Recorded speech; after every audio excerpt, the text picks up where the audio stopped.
StarCast, the StarCraft podcast, is a production of Amove TV. Bookmark amove.tv for other great esports and video game podcasts. Want to support StarCast? Check out our sponsors over at doghousesystems.com, makers of some of the best gaming systems out there. If you use the code StarCast at checkout, you will get double memory on your next Doghouse system and support StarCast directly in the process. That same code, StarCast, will get you 30% off and free shipping over at tweakedaudio.com. They make high-performance, noise-reducing earbuds. We'd like to thank our sponsors for their support of StarCast, and if you'd like to sponsor an episode directly, you can do so at thestarcast.com.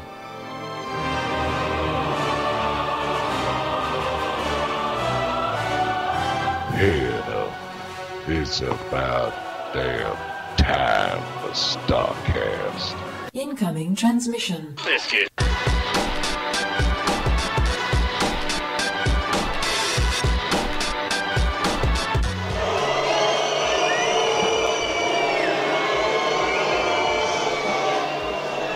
I think they wanted to see more games. What's going on there? Oh my God! Geez, the nerve of some people. Welcome back to StarCast, episode 185. I'm Garrett Weinzerl, and with me, as always, is not the best Protoss in the world, Kyle Ferguson. And Kyle's muted. A great start to a good episode. This is how Kyle does it.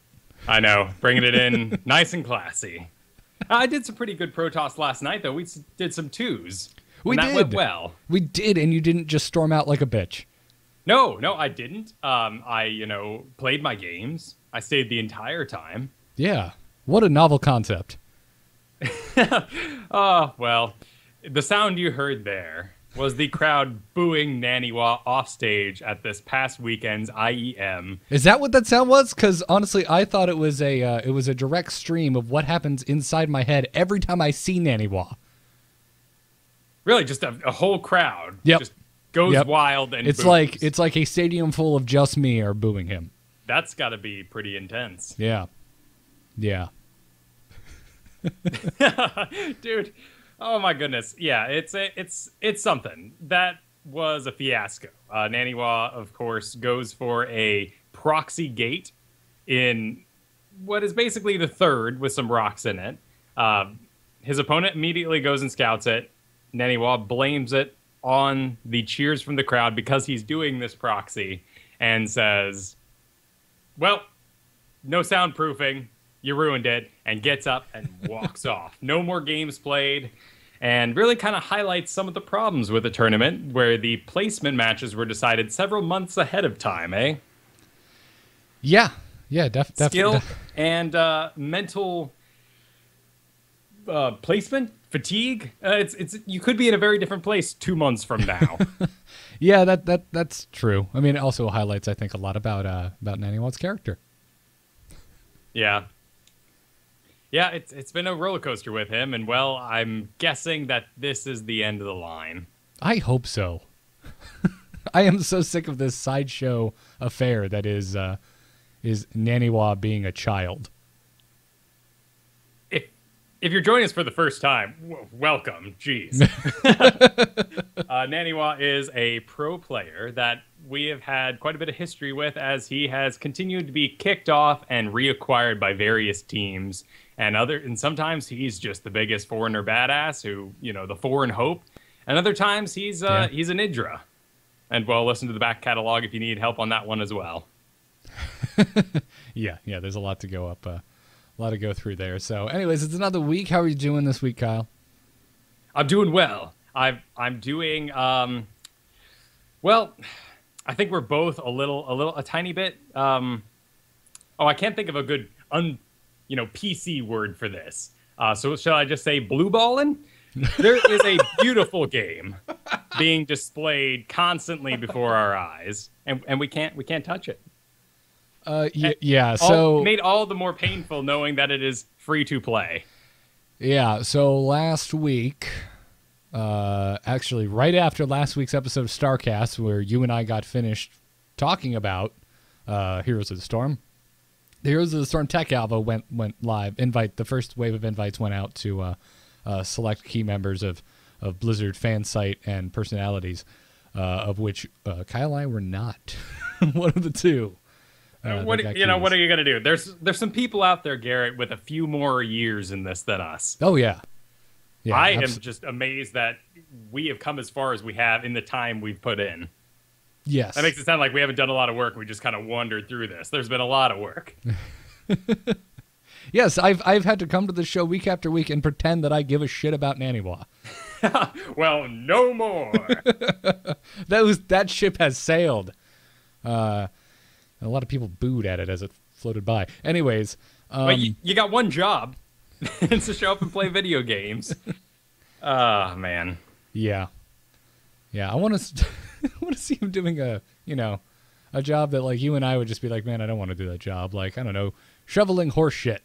Or oh my goodness, which I've done. I know. That's why I used that reference. I've worked in a barn. My first, horses tried to bite me for their food. And I just can't imagine him being out in the quote unquote real world. Making ends meet. I don't know. Man, God forbid someone comes up to him with a burger he just made that has that he screwed up. I'd hate to see his reaction to something like that. Yeah, sadly, he seems like the kind of guy who would have a sign on the side of the road that said "Need food, please," and you'd give him an apple and he'd throw it in your face. Just described a lot of the homeless people around where I used to live in L.A. So well, that's L.A. for you. Yeah. So, anyways, here was the story. Is the hot news this week, Kyle and I haven't had a chance to play it, so we're not going to be talking a whole lot about it. Nope, we have our usual sort of Stormwatch area where we'll get into it a bit more. But man, oh man, it is shiny. It is a sight to behold, Garrett. I know you have been purposefully not watching it because the jealousy burns such a rich and deep fire inside of you. You would flip the table. Yes. Well, mostly I kind of know what to expect at this point. And I never really got on the stream watching bandwagon in the first place. Sure. So the only time I really watch streams is if it's a game I'm not sure about. So I know I want to play this game. I know I can't play this game. So I'm not going to sit there and shock myself over and over again. Right. And this one is just so interesting because what we saw with StarCraft originally in beta, streaming wasn't really a thing. But certainly this past expansion with, oh my God, I was about to say Heroes of the Storm. Damn you, Blizzard. Well, honestly, Wings of Liberty, that's when streaming broke out. Just when it was in beta, it wasn't really a thing yet. Exactly. So there wasn't much to investigate there. There was the videos Blizzard put out. But there was a ton of players just kind of waiting in the wings who played Brood War who were just ready to jump this game. And we have a lot of the same people, your Day Nines and everyone else who has this game right now. And as a MOBA player for such a long time through Warcraft 3, watching you guys play is so painful. I was curious if we were going to bring that up on air. Because I know you and I, we're friends. So we talk when we're not being recorded. Sure. And that was one of your things God damn, man, if I have to watch these amazing StarCraft players play this MOBA any worse. Oh my goodness. You have one, I can't imagine the skills that you have, this skill set, this amazing StarCraft skill set.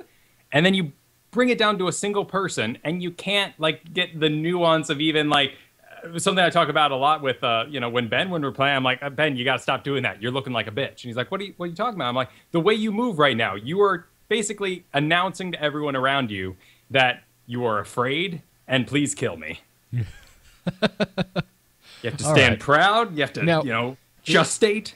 We're going to move on to StarCraft very quickly, but in the defense of new players, everyone's pretty much new in this alpha. So, oh yes, I'm sure they're not. It's not like there's tells like there is in Dota. Right, and the ladder system is probably just the wonkiest thing on earth. I mean, I remember even when I got into the beta for Hearthstone as late as I did, how sort of easy that ladder was at first.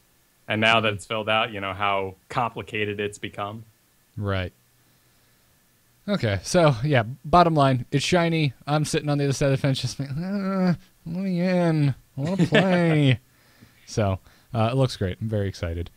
Anyway, getting on to StarCraft, David Kim did another AMA past 2 weeks ago. I don't remember exactly, but it was happening It was ending about the time that we did our last show. Okay. The reason we didn't talk about it or kind of squeeze it in was at the moment we didn't have much replies from the community, and it was more just kind of the same sort of PR mumbo jumbo that we've been hearing from David Kim, and we got the usual answers.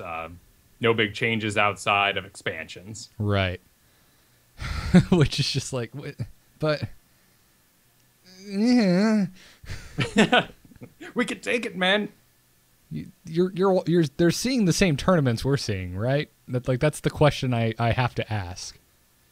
Right. I can only assume that so much of it is just fear of making it worse that you just hope it'll work itself out. At this point, at least it. Okay. This is the cynic. I'm going the cynic mode. I will bring you. We'll leave Cynicville very soon. If they made it worse, at least it would be different. Right. At least maybe one of the other two races might be slightly imbalanced as a result. It's true. And I think we'd all like to see some balanced test maps that are just completely wonky. And why not, It's not hurting anybody. Yeah. Yeah, absolutely. I don't know, man. I'm getting more and more frustrated every time they do one of these Q&As. I agree. Our last one was on the Blizzard official forums, and this one was over on Reddit. So they were two locations. In that kind of mental aspect, you can give some lenience to the same answers given because it's to a different audience. I would assume that people who are on Reddit are also on the official site, but not everyone's kind of got their ear to the ground every day like I do. Yeah, absolutely. So I don't know. What was some of the community reactions that stuck out the most to you? Well, one of my favorites were the ones coming from a guy called Simo, and he was the creator of the map Frost. So he's a map designer. Okay. And Frost is, of course, a great map. And it's one of these that right now Blizzard is working the map pool themselves. So they put it out with the seasons. And, of course, all the tournaments, or at least the WCS, are required to use that season's map pool. If you do an independent tournament, you can do whatever you want. But a lot of the tournaments are just saying, well, in order to keep form, in order to keep people interested, we will use the same maps as well. Red Bull does a great job introducing their own maps to the area. And some of these maps, like Habitation Station, are things that they go, yeah, okay, cool, and we'll include them in our maps. So this creator of Frost was just talking about some things that can be done map-wide to make things more interesting. And this was a sort of new... It's something that we've heard about a lot. You have the strategy of the meta, and then a lot of it is dependent on the maps, which change, unlike a game like Dota. Or does League of Legends have multiple maps? I have no idea. I have never gone past installing it, peeking inside, going, I don't like it here, and then leaving. So I don't know. I saw the only one map at IEM this past week. I actually watched quite a few Counter-Strike matches and catched half the finals of LO before I went, okay, I don't know what's going on anymore. I feel like you'd have, as a Dota player, at least a grasp of what's going on in League of Legends. Right, I understood the flow, but there wasn't the excitement of the story because I didn't know what they were about to unlock in the background. Gotcha, okay. All right, I will... There's a lot of excuses you can make. Like, oh, that guy's been jungling for 30 minutes. Like, he's going to come in here and trash, But I didn't know. I had no idea what was going on in the background. Yeah. Well, I won't fault you. I'm not a huge fan either. So some of the suggestions that he made for the map pool were things like half bases or alternative mineral and gas numbers, mineral blocks, much like destructible rocks. So you would have to kind of unlock the base further as you went. This was a cool idea just because Ultralisk, hey, let's see some more. Burrowed Ultralisk preventing force fields or maybe being force fields themselves, kind of like sitting above the ground, so that other races can take advantage of the map features that Protoss are right now. No fly zones. He said particularly in 3-player maps. This is because Scrap Station was a 2-player map with a fly zone in between that basically said you will use flyers on this map every time. 3-player maps, because they also have a sort of, triangular shape, are causing a lot of flyer issues right now. So maybe building a wall in between the bases to stop that from being so prevalent. Oh, that'd be and interesting. no creep and no build zones. No creep zones and no build zones. Huh. Okay. Some of these sound like they're so out of the realm of things that we think about regularly that I'm not sure how I feel about it, but it definitely sounds interesting. Also, at this point, I'm up for whatever. Sure, let's do it. Right, exactly. And it's interesting to think about when you think about, okay, map innovation, sweet. So we think back to like what Blizzard did at this expansion. They made a big deal about the collapsible towers. We don't really see those used very often. We also made a big deal about the depot at the bottom of your ramp being destructible, so it would stop the early, cheese that might happen to you down there, but that's kind of gone away. A lot of the innovative ideas, Xel'Naga towers are just kind of out, and we haven't had them replaced by something else or different. Yeah. The big counter all this map talk ultimately is, though, you are making further constraints on future maps, and that is an issue. If you want, originality, first of all, right now, you got to have your ramp a certain size. Your natural can kind of vary because it's the natural.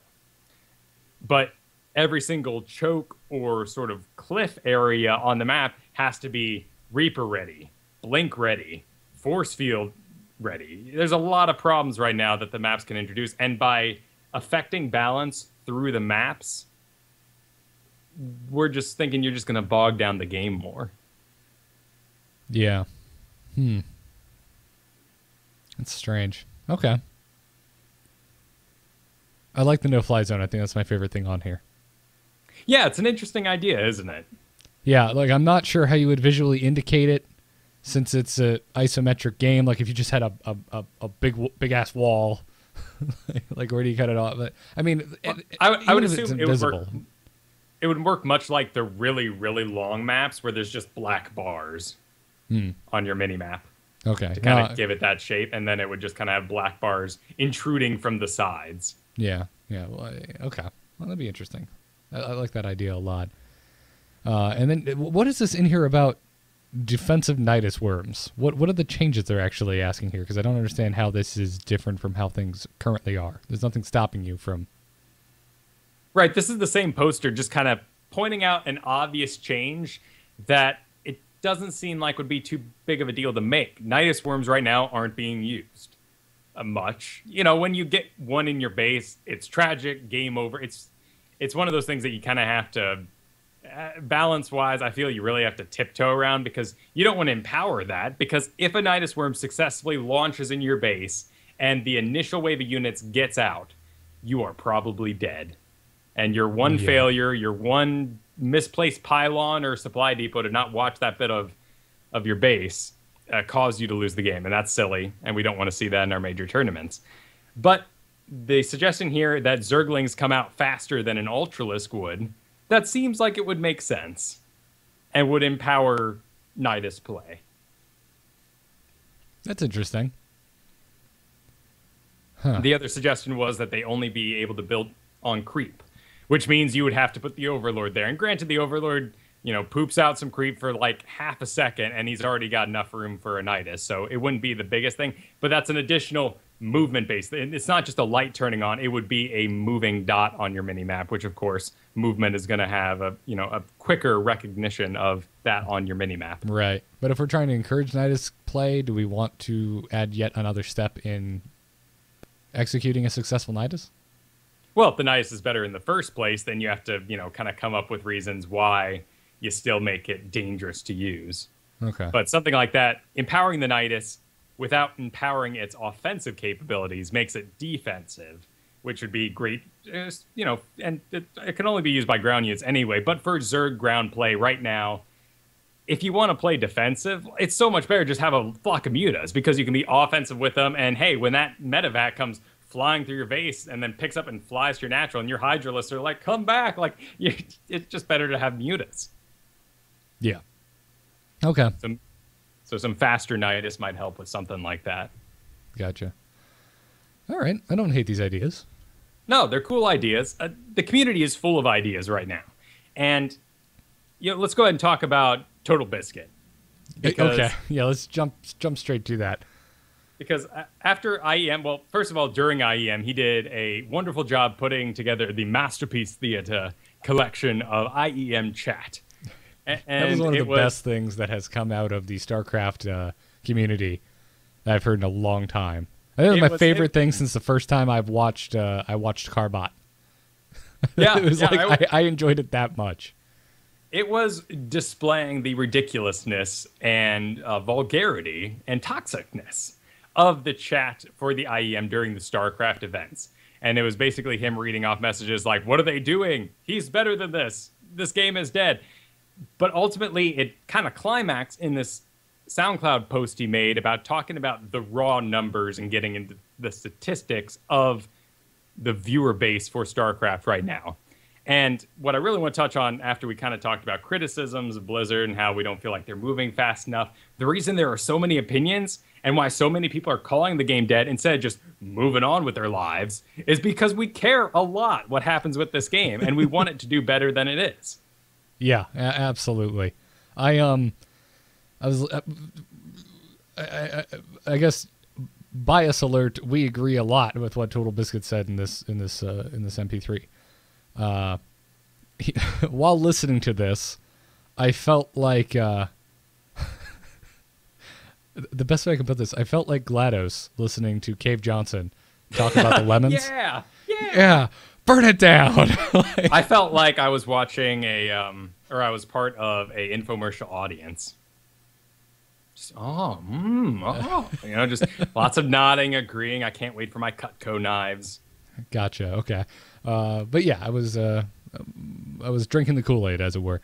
But yeah, if you haven't heard it, go look it up. We'll have a link in the show notes over on amove.tv/StarCast. But more or less, he starts talking about what he affectionately calls a dick measuring contest between the StarCraft audience and the MOBA audience, and he's just like, because he boils it down. He's like, well, that's what it is at the end of the day, because all the numbers need to be fudged anyway, because there's no correct way to get numbers. Someone can tune in for 10 seconds and that counts.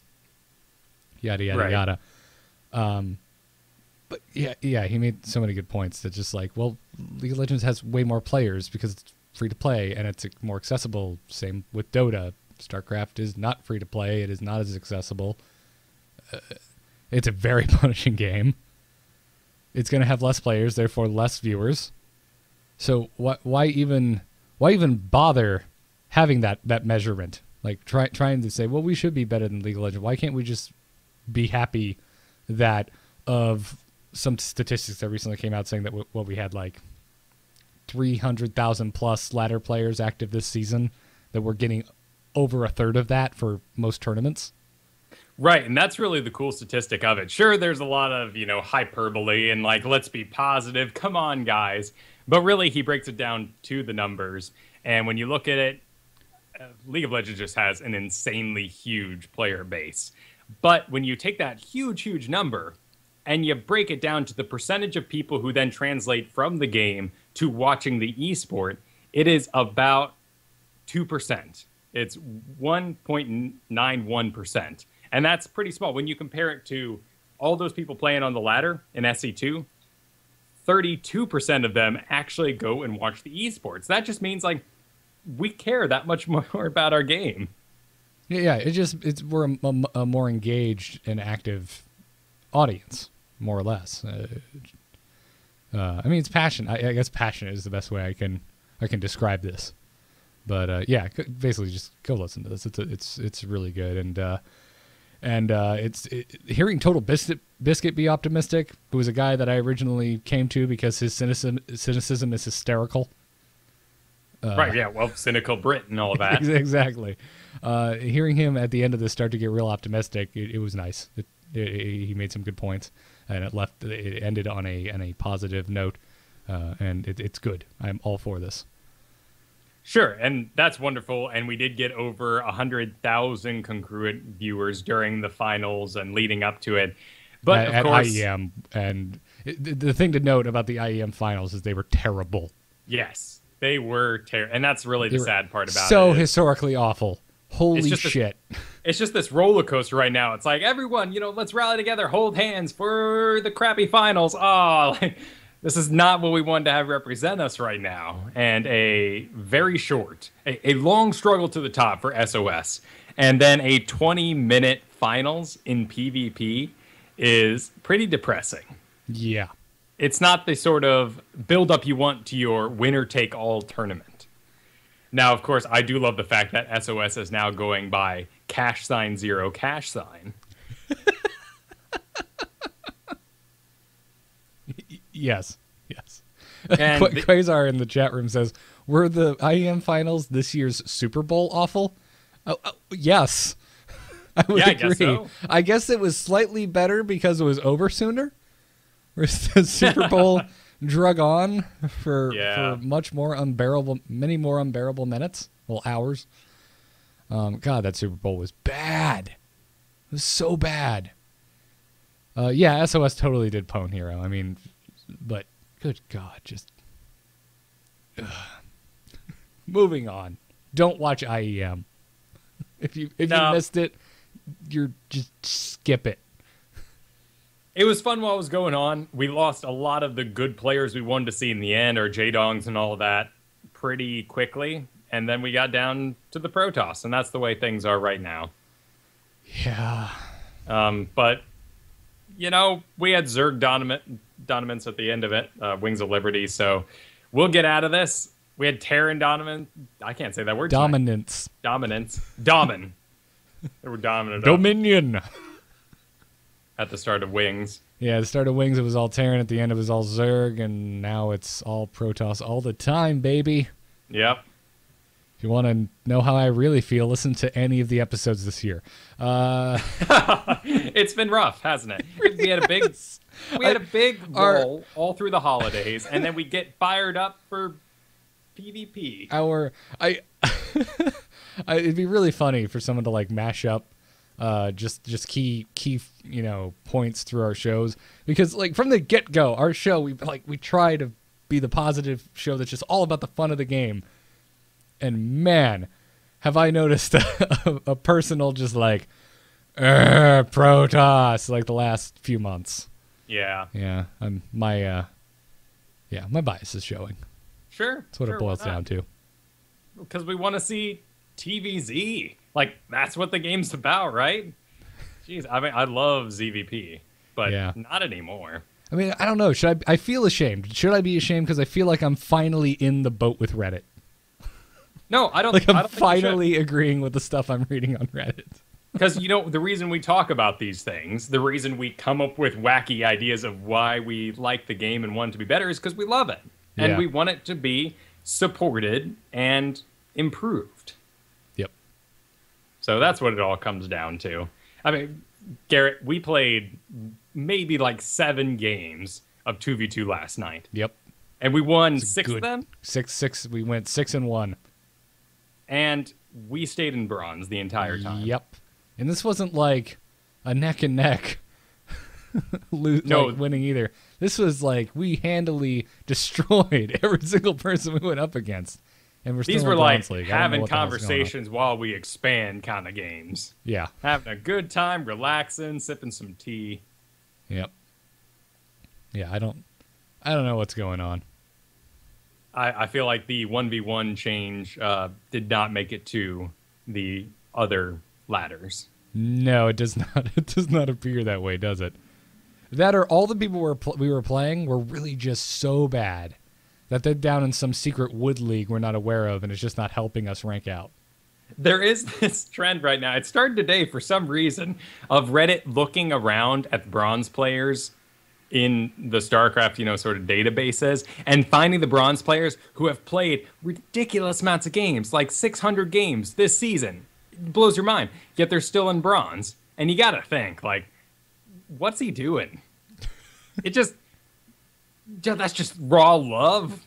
What if being bad?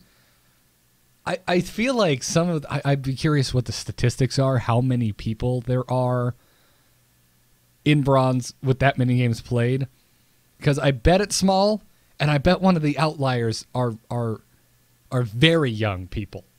Yeah, I'm not talking like pro player young, like, holy shit, this 14-year-old in South Korea is owning everyone. I'm talking like, 9, 10, 11.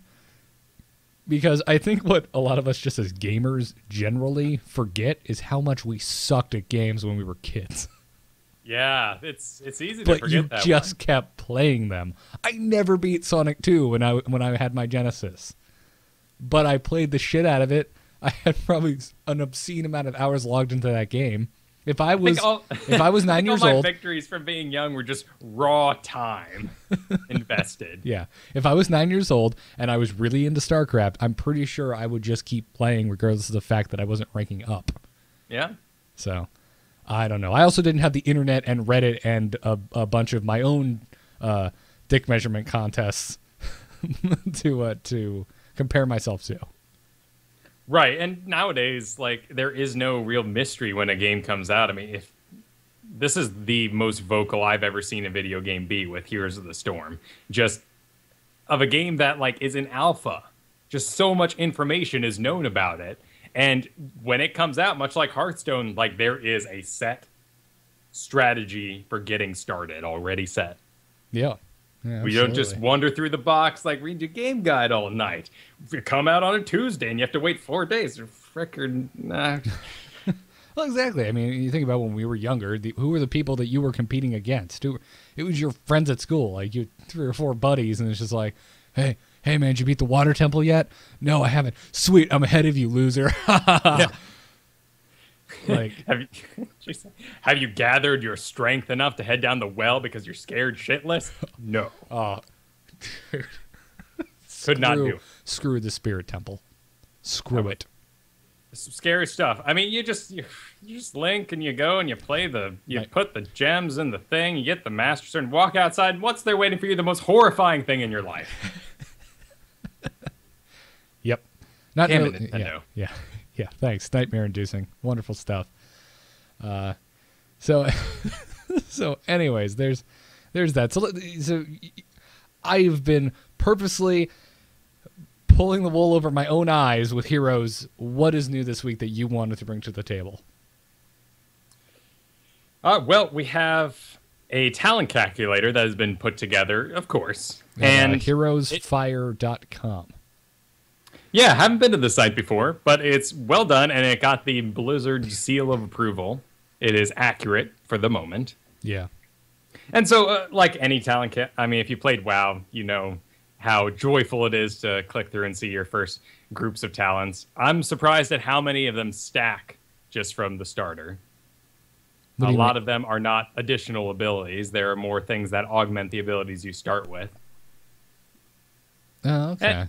And of course, right off the back, you can kind of see some, you can start picking out like, oh, that's a lot like so-and-so from this other game. Like Diablo, I immediately go Dota 2 Shadow Fiend. He's got a soul mechanic where the more things he kills, the more damage he kind of gathers up. And when he dies, it explodes out or is let loose in some form. So you were surprised that in the talents, more moves weren't being replaced by whatever you were clicking on in the talents? Exactly. Okay. Because this is exactly what I expected then. Because the whole point was to have all but your, like, holy shit move unlocked at the beginning, so it's not boring. Right, which is just a huge mental change for me. I mean, to start the game with a tango and one ability. Like, that's what I'll be using for the first, 4 minutes here. And, of course, in Heroes, you start with all 4 abilities ready, so your passives are going to be a lot more important. Okay. All right. Well, this is a nice tool for a game I can't play yet. Yep. I feel like I'll like this. I'll be a lot more excited about this when I can play the game.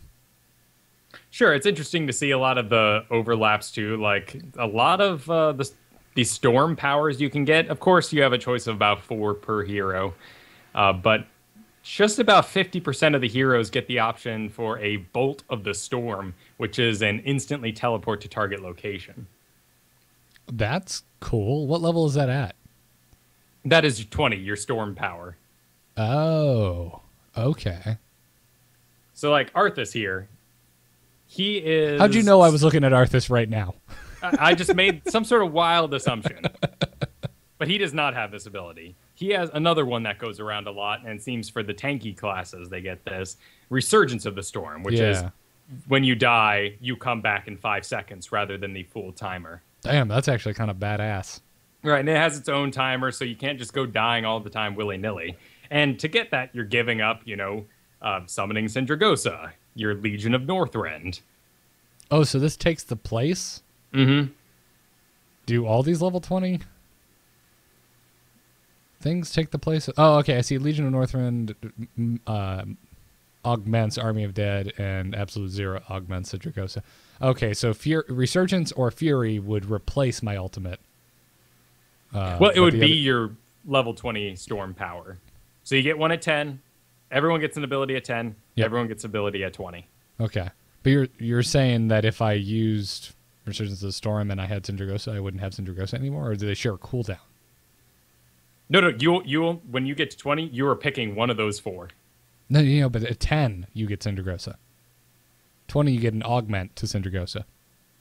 Right. I'm not sure how that works yet. I would assume that if you didn't pick him, if you don't have the ability to augment in the first place, it wouldn't even be an option. I would assume so. That would be silly. I'm assuming it would be a smart diverging path. Right. Well, they could just Dota it and just like, well, that's what makes it pro, right? There's all these items. They're like, cool, I'm a caster and I'm going to get the Divine Rapier. Let's go, guys. And it's like, no. Yeah.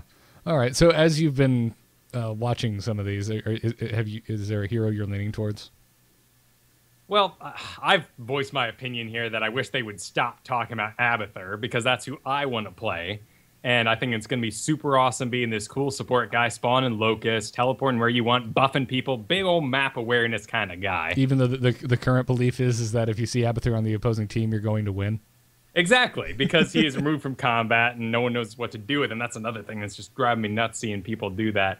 But also, every time they have one of these interviews, like they did yesterday, they immediately say, we want more heroes like Abathur. Take a look at Abathur. Everyone play Abathur. It's like, no, Blizzard, just direct the attention somewhere else. And then they go saying something like, well, we really like Raynor. He's super easy. And it's like, Blizzard, you can't say things like that because no one's going to play Raynor. Because anyone who picks Raynor is going to be like, oh, look at the noob with his Raynor. I don't know. I kind of like that they're talking like human beings about a game as opposed to tiptoeing around everything they say and not giving any opinions. I'd like to know who they think is easy. Right. I guess that's fair enough. Maybe I've been in StarCraft land too long. Maybe I have to. Maybe I'm used to my game's Q&A giving me no information whatsoever. Exactly. It's like if I had a super easy-to-use unit that was very frustrating for the enemy to deal with, I wouldn't get a straight answer. One might think the Swarm host in this case. Okay. All right. Stop ripping on David Kim Q&A now. All right. I can't in good heart rip on him because that just sounds like one of the hardest jobs on earth. Oh God, no! I do not envy that man. No, I don't think anyone wakes up in the morning and says, "I want to be a balance designer." Like that's something you just kind of roll over one day and you realize. I think plenty of people do, but I don't think a lot of people roll out of bed and say, I want, 500,000 people to judge me as a human being on a daily basis. Not only that, but the video game that I decide what the numbers are, that game supports people's livelihood and young-ass people who are avoiding going to college to make the money now. Yeah. I don't know. Did you watch the free-to-play documentary that came out this past week? No, I've only heard that it exists. It came out of nowhere. You and one other person mentioned it to me. I have not had a chance to watch it because it's long. Well, it's like an hour and 30 minutes. It is pretty long. It's made by Valve. It was put together from a lot of footage building up to and part of their previous the international event this past year. Well, a year ago now, and coming up again this year for Dota competitive play. And it's a really interesting look at, them kind of interviewing the family. It's a lot of the things you would expect. And if you've been following this show, you're kind of aware of with the pro player interviews we've done that, parents are, of course, shocked and confused and want their kids to succeed, not go into gaming professionally. But then they're amazed when they hear that there is $1 million on the line and their child gets a piece of it. but just all the stresses of being a pro player. It's pretty interesting, and a Yeah. lot of it speaks to StarCraft. And well, you can actually spy some StarCraft people in it, like Kaldor and Naniwa's in there. Not saying anything, just playing a computer in the background for a second. Oh, gotcha. Okay, well that's pretty cool. What's it? It's called free to play. Yeah, free to play. It's actually It's right in the middle of Steam right now. Okay. You can download it as a article on your Steam account and then watch it through Steam, which is kind of nice. You don't have to mess with like YouTube quality. It comes up there and you downloaded it for yourself. But of course, I bring that up just because the livelihood of players based on a game is very apparent in that. Right. Yeah. Okay. Well, I will check that out. Now that I finally figured out how to watch freaking YouTube on my PlayStation 4, I will throw it up on the TV. Nice. And give it a watch. Take a break from marathoning the Clone Wars, which is on Netflix now. I haven't sat down to do that yet. I just got out of a huge Archer binge. Oh, okay. I did see that a new season was added on there. I need to watch that. Yeah, that show just tickles me. Dude, that show is hysterical. It's amazing. And for the most part, I'm not a big fan of the Archer voice actor. The work he's done, like Bob's Burgers. John Benjamin? I understand, like, there's a big fan base around Bob's Burgers. I really like Bob's Burgers. A lot of people like him from Home Movies, which I never got the attraction to. I can't stand that show. It was a little too slow for me, and I was more of an Aqua Teen Seed Lab kind of wackiness. Yeah. I need just stupid, dumb, rapid-fire, off-the-cuff remarks that are really funny. But exactly. I'm a Leslie Teen. Nielsen guy, not a slow burn sort of like, I'm not an Office person, which is kind of what Home Movies struck me as. Really awkward people being awkward. Yeah, I like The Office. I'm not nuts about it, but I'd prefer the IT Crowd or something like that. Yeah, that's a good show. Oh, so good. We're probably never going to get more episodes of that. That makes me sad. Damn you, British television and your short runs of awesome shows. The other thing that happened this past week for Heroes of the Storm was the Q&A session. A lot of it was, of course, about the alpha launch, and then people voicing their concerns for the upcoming game that it isn't complex enough. And Blizzard, in that regard, basically said, if that time comes, we will make it more complex. We are not afraid to change this game because we are working in a constant system. Yeah, it's a lot like Hearthstone. Yeah. There's so much. Every time I like the last week when we were talking about the alpha overview that Cloakin posted, reading the highlights from that, watching that video, it looks like they learned so much from Hearthstone. It feels like anyway. And it, again, comes back to, man, I wish we had this type of turnaround in StarCraft. Be really nice. Yeah, but we circle yet again around to, like, there are people actively competing in tournaments. But I would love to see just, like, Wacky Town. Just not during the holidays, because that's important. You know, you just had the finals. People are getting in their placements. There may even be qualifiers going on. But, damn, when those points are already starting to add up during the year, like, if you are behind in points right now, if you dropped out in round of 32, Season 1 of WCS, guess what? You might not, you can probably finagle it. It is amazing what players just come and go. But you are probably at a huge disadvantage for the grand finals at the end of the year. Yeah, look at last year. I mean, Season 1 Innovation just stomped. And then he kind of floundered Season 2 and 3, but he still had enough points to get into the finals. Exactly. And he didn't even do that well at the finals. So I would love for just non-qualifier time in between seasons, like, let's just go wacky and give us those speed battle cruisers back. I think that's what I always come back to in my head. You want speed battle cruisers? I want speed battle cruisers, man. All right. Or just like Pokemon Fly battle cruisers, where they go into space and they'll come down in the location next turn.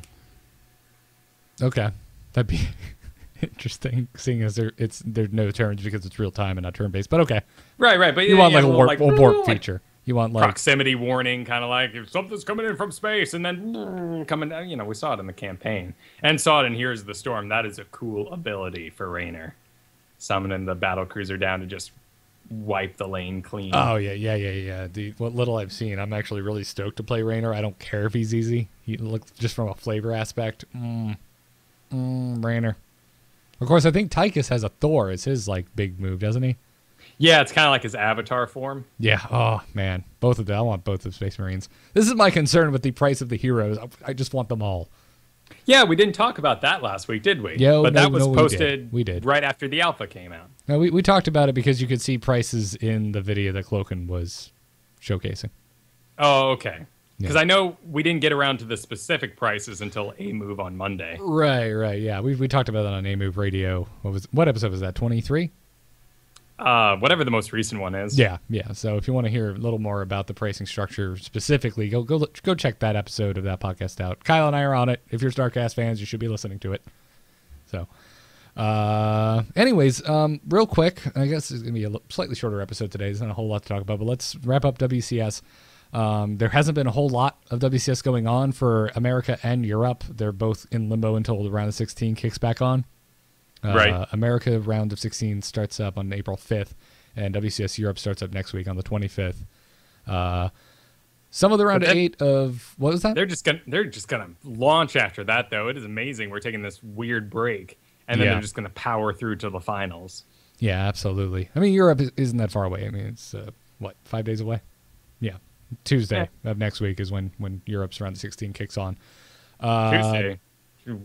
Why won't I be watching WCS on Tuesday? What's on Tuesday? Tuesday's Reaper of Souls, man. I'm not looking at StarCraft that day. Oh, you're absolutely right. Oh my God. Wow. Yeah, I'm not watching.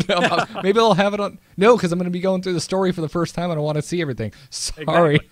Yep. Sorry, WCS Europe. Whoops. Oh, that's bad timing. Anyway, there has been a little WCS Korea, aka GSL, in the round of 8. Zess 3-0'd SOS. Or $$O$. So, hey, what do you know, Kyle? A Protoss is already in the semifinals. Wow. I can't believe it. Also, Rain moved on as well after winning 3-2 against Hero. So, this was the Protoss pile we knew was going to happen. Yes, this is absolutely. Tonight, we actually get to see someone besides a Protoss play. We've got Life and Maru playing each other, so we've got a good ZVT. Good. Oh, it's good. It has to be. How can it not be? Because Life is he's not what he used to be. Maru has always been consistent. Yeah, I guess that's a good point. But I mean, Life has made it this far. Yeah, that's true. I mean, he's in the round of 8 in GSL, in a predominantly Protoss tournament, which you could say predominantly Protoss game, just in general. I don't think it matters what tournament we're talking about. And then we have Sue and Parting playing each other, and as much as Parting is the only Protoss I was rooting for this season, I don't even want a chance of a PvP finals. So I guess I'm pulling for Sue. I want Maru and Sue to move on from this. Sorry, Life. It's a shame. It's a shame that Life and Maru have to decide right then and there who gets to go on. But I'm gonna vote for Maru as well. Yeah, he's got it going on this season. Screw him and make the joke. Yes, like Stacy's mom. Yeah. Yeah. He's all I ever wanted, and I've waited for so long. Wasn't gonna make that joke, but couldn't help myself. So, anyways, that more or less does it for today's episode. Who are you rooting for, or at least who do you think's gonna win? Who do I think's gonna win? I think Sue and Parting's gonna be pretty damn close, but I'm calling Maru for Maru versus Life.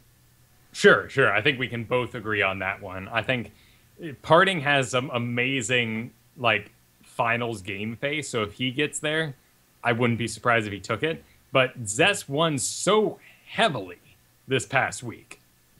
I mean, that was just it. It wasn't a bonk or a bip or whatever they keep trying to decide to call it, but it was an absolute rollover. And I think Zess might just have what it takes if it goes to PvP to just end it very quickly and undramatically. Well, it's a shame SOS didn't make it to the finals. Well, if he's just doing what he did in IEM, we'll have the same exact thing going on. At least it'll be over fast. Yeah. Off like a Band-Aid. Let's get it done with. Yep. So, all right. Zest is not a bad. I really want Maru to win. He has earned it this season. Yeah, he's been playing his ass off, and I would just be excited for someone to break the trend. Yeah, absolutely. It's just, I mean, we talk about a few specifics here, and we know that Blink Stalkers are one of the things that are being talked about most. But damn, Time Warp is just so powerful right now. Yeah. It lasts forever. A lot of people have been suggesting that that should just be an ability that is upgraded later on. Early on in the game, you're not going to use it because you're just going to photon overcharge your base, or you're going to do a warp in for, defense. But it's when they're actually in your base using a time warp that it just gets so nasty. Yeah. Yeah, listening to you last night in 2v2 is just, oh my god, it lasts so long. Right, and I had Blink Stalkers. Like, I was Protoss, and I could blink out of it, but it just sat there forever. Yeah, it's... I don't even know at this point, man. I don't know what they do. It is a mad, complicated thing. You change one thing. What we really want is buffing all over the place. Like, I love Dota's philosophy that that's not the problem. The problem is that's overpowered, so we'll up everything else. So much harder to do. It's been a shame that the philosophy hasn't been the same in Hearthstone either. That, the counters don't get buffed. It's the card that goes down. Particularly when you're talking about legendaries. Yeah. It's a shame for a legendary to become unlegendary. Just the balance of games in general was they were talking about it on, what was I listening to? I think it was this week's episode of Giant Bombcast. They had some developer on. Unfortunately, I don't remember what studio he was from. But they were talking about the issues of Q&A and the noise to helpful information ratio is hard to suss out. And also, since the people testing the games are not also designers in when you're doing large scale Q&A, that they were using, I think, Halo as an example. They were just saying, this weapon's too powerful, and it wasn't that weapon was too powerful. It was that the pistol wasn't powerful enough. So that, I don't know. It was interesting. It was a good listen. They're up to obscene numbers of episodes, so I don't even know what episode number it was, but it was the episode from this week. I'm sure if people are listening to this, you're a podcast fan, you're probably listening to Giant Bombcast. But they had a good talk. Good talk on the QA process for balancing just games in general. Using one of the Halo games as an example. That's what I would want to do. The whole community screaming something's awful and overpowered. Like, I'd want to end my workday right then and there and just, 50% less. It's done. Rejoice, everyone. I fixed the game. Yeah. Yeah, absolutely. Oh, chat room. Yeah. That was one of the things they mentioned that some places, some studios, their QA department actually records their playthroughs, which apparently is way more helpful. And it was that you have to watch this person play and not just trust what they're telling you. It was a really interesting talk on the whole quality assurance testing that goes on at game studios. I love that show. Goodness. That is some. They go seamlessly from dick jokes to some of the best video game reporting I have ever heard. Right? It's so funny because they'll just be joking around and then you'll learn a life lesson or this great career tip all of a sudden. You're like, oh. I'm sorry. I thought we were just talking about wrestling. Yeah, good show. Go check that out. That's my podcast pick of the week, which is not a thing on the show, but I just made it one. Anyways, that'll about wrap it up. StarCast, as always, is a production of amove.tv, where you can find this and many other awesome shows like Amove Radio, which you should go listen to, with Kyle and myself on it, as well as our buddy Ben, where we talked a lot about Heroes of the Storm this past week. And it wasn't just us sitting there crying that we want keys, I promise. We also talked a lot about Diablo, Reaper of Souls. We're all quite excited for that. Expect some streams from us next week. So, podcast listeners, if you are not familiar with the stream because you can't tune in live, you should definitely go and follow twitch.tv/amovetv, because if Kyle and I stream, that's where we do it. So right. Go check that out. You can find more about StarCast on amove.tv/StarCast. We record live every Thursday night at 8 p.m. Eastern on twitch.tv/amovetv. Our VODs can be found on youtube.com/StarCast show. And our mobile live stream is provided by Alpha Geek Radio, which you can get by going to mobile.alphageekradio.com. Our email, as always, is starcastshow@gmail.com. Write us. Let us know your thoughts. If you somehow have a defense for Naniwa after we crapped all over him today, I'd love to hear your thoughts. He crapped on himself, man. Oh, I know. I've just never liked the guy, so this week was just like, finally, it's over. Yeah, and I agree. Like, I've made a lot of excuses for him, and that was just plain disappointment. Yeah, it was no good. Follow us on Twitter at StarCast Show. I can be found at Garrett Art, and Kyle is at Kyle Ferguson. Finally, please check out nomoonart.com for my graphic design portfolio. I freelance as a graphic designer for my day job. It's how I pay the bills. Go check it out. See if you need a freelancer. Kyle, where can people find you? You can also find me at Biggest Fan Podcast, where we follow the fad that's driving you mad. And next week, we're taking the week off. I've got some projects coming up. I'm really excited to announce them. It's one of those sort of things where if you say what you're doing, it makes it true. So you don't want to put yourself out there. But I've been working a lot, and I'm really excited to share with everyone what I've been doing eventually when the time comes. What have you been doing? Well, you know what I've been doing. Oh, that thing. Gotcha. The thing. Yes, that thing. I am very aware of that. Yes, I've been doing a lot of working as well on tons of stuff I cannot show anyone yet. Right, and it's all really exciting, and I can't wait to share it, and I'm also very nervous, but it's awesome, and I'm taking some time to work on that. But we did wine last night, and honestly, that was one of the best episodes ever, because we had an expert come in. Dan Hall joined us for the show. Long friend, went to college with him, improv, all that sort of thing, but he is a wine connoisseur, and that is just, it is such a bizarre realm of terminologies and just things that make it seem inaccessible, and it was really cool to have that broken down to a very real level, that you actually felt like, oh, so your decanter is basically like us setting up beer pong. Like, there's really no difference. You get excited about this. Beer drinkers get excited about that. Like, it's just kind of a one-to-one. Just I'm not sure beer drinkers, like people who are nerds about beer, get excited about beer pong, but okay. Well, I don't know, putting it in a hand-carved mahogany cask or something like ridiculous like that. Yeah. It was nice to have that sort of wall of fanciness broken down for us. And then, since we're not doing an episode next week, we're going to have some reposts of old episodes. And the one that's going up this next week is Jersey Shore. So that is long since fallen off the feed, so enjoy that. It's also long since fallen off cable, thank God. Oh, thank you as well. Yeah, good stuff. Please check out our sponsors, DogHouseSystems.com and TweakedAudio.com. Our code to use is StarCast. That'll get you double memory on your next Doghouse Systems gaming rig, as well as 30% off and free shipping off of your entire order of noise-reducing earbuds from TweakedAudio.com. And we thank them for their support. We will see you all next week for episode... What are we up to now? 186.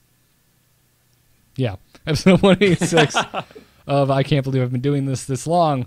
StarCast, the StarCraft podcast. Thanks for tuning in, everyone. Good luck and have fun. Take care.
StarCast, the Star...